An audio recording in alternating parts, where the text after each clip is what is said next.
All right, we're here with Brian Hight, Magnolia Health and Home in Independence.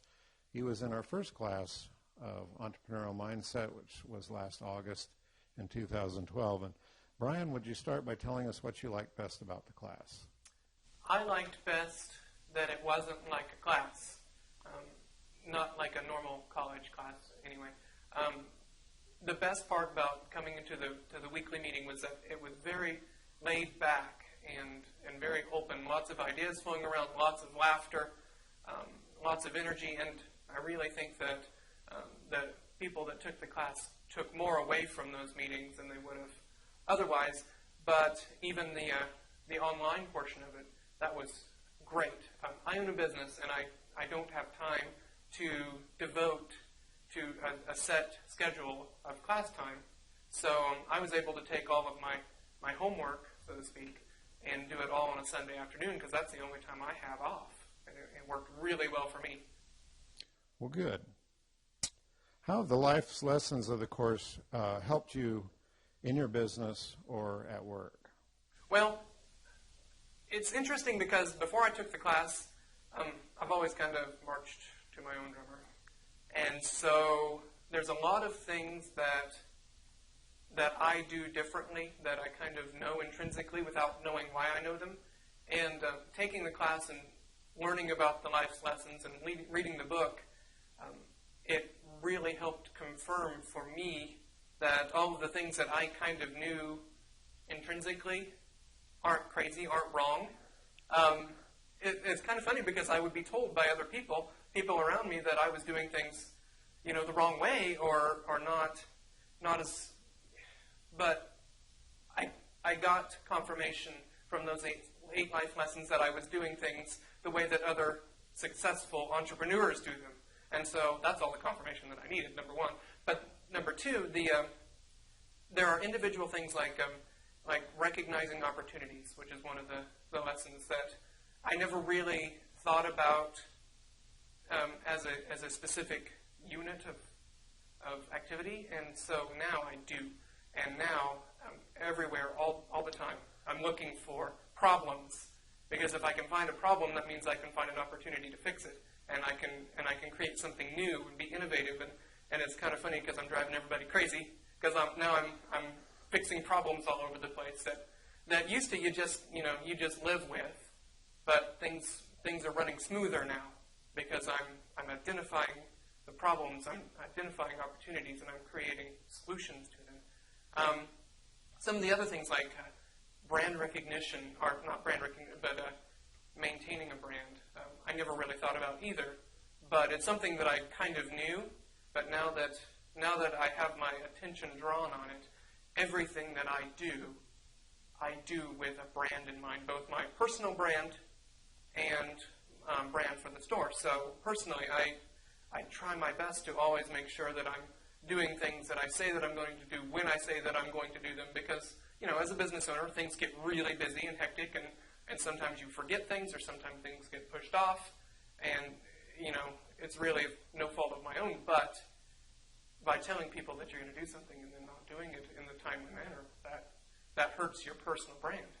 And so I need to make sure that I can fulfill my promises personally, but as a business is concerned, it's the same thing. I have to make sure that my customers are getting a consistent product every time, that they're getting what they expect and they're getting the value for what they expect every time without fail. Which of the Ice House entrepreneurs did you like best and why? My favorite, probably because he kind of reminds me of me a little bit and also because I hope to have his vision, was Brian Scudamore, the one that started the 1-800-GOT-JUNK guy. He started with nothing, basically, one little truck and some tools, and he worked himself up to, I don't know what he said, $100 million business now.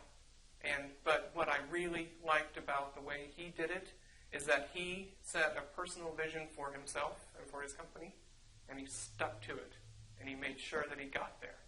And I've done that on my own now. I've set a personal vision for the store that I hadn't set before, for sales goals 5 years and 10 years out, and I'm going to stick to them. Tell us about when you first decided that you didn't want to work for someone else. I think I kind of already always knew that, but it was back, actually, when I graduated from college, I worked for a hotel company in the college town. I went to Emporia, and they were, I did well at that job, and they were grooming me, so to speak, to become a manager of one of the properties. The hotel owner was expanding and opening new properties, and so he was, making sure that I knew all the facets of running a hotel, and then I was going to get my own property. So I moved to Wichita, which is where the company was located, and I, started getting more experience there, and everybody knew that I was there so that I could learn more.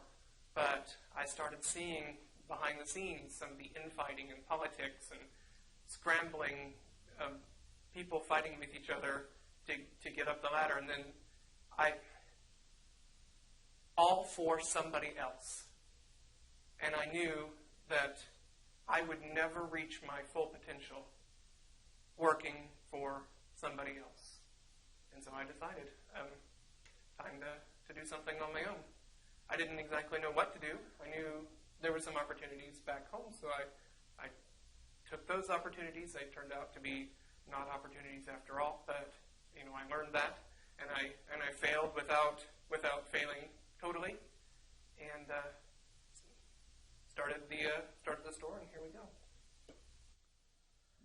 How does seeing the entrepreneurs on video and in person, the ones that we brought into class, compare to just reading about entrepreneurs in a book? I don't have very much time. And the time that I do have, I'm not really fond of reading. And so the time that I do have is usually not spent reading. So if I had been asked to read a textbook, it wouldn't have gotten done. I would have done the same thing that I did all the way through college. I would have depended on my wit and my photographic memory, and I would have skimmed what I needed to skim, passed the test, and moved on. And that doesn't get you everything you need to go. And then you don't get the nuances either. But by having those entrepreneurs both recorded and then having them come to the class in person, the local entrepreneurs, you got to hear their story from them and be engaged by them. And it's just a lot easier to listen to somebody telling you than it is to try to read it from a book. And you again, the nuances, you pick up things in the conversations that you'd never be able to pick up just reading text. So one final thing, you're in your 6th year. You're as busy as anybody else in retail that I know. So what would you have to tell other existing business owners about thinking about taking the time and a little bit of money? It's not a huge amount of money, but the time and money to take a class like this. Is it worth it, and would you recommend it to others? Yeah. I think you could probably tell that I would recommend it. There are things that you've been doing the same way for years, and times are different now. Times are changing. Times are constantly changing. And one of the life lessons was pursuit of knowledge. And that's something that I have always ascribed to, and I think that if you don't, then you're going to get left behind, and you're going to suffer. Your sales are going to suffer. So if you own a business and you're not constantly trying to refresh yourself and get new knowledge, then you're going to fall behind, and you may be comfortable or things may be going okay, but you're not reaching your full potential. And not only does that hurt you as an owner, but you got to think about the community impact too. What is it doing to the rest of the town? If businesses are just, coasting along, not really doing anything very well, just kind of being there, that makes a bad impression for the rest of the town. And so even if you don't think that you need to do it for yourself, maybe you need to do it for your own business, because your business is a piece of our culture. And like it or not, it reflects on the rest of the town. So I think it's extremely important to take this class and anything else you can do to get more knowledge. All right, Brian. Well, speaking of being busy, we appreciate you coming over and taking the time to do this today. Do you have anything else that you'd like to share with us? I really think that you need to, anybody watching this really needs to think long and hard about what you do in everyday life and how much better it could be if you had a different mindset, an entrepreneurial mindset. And I know that this class can teach that. All right. Thank you very much, Brian. Thanks.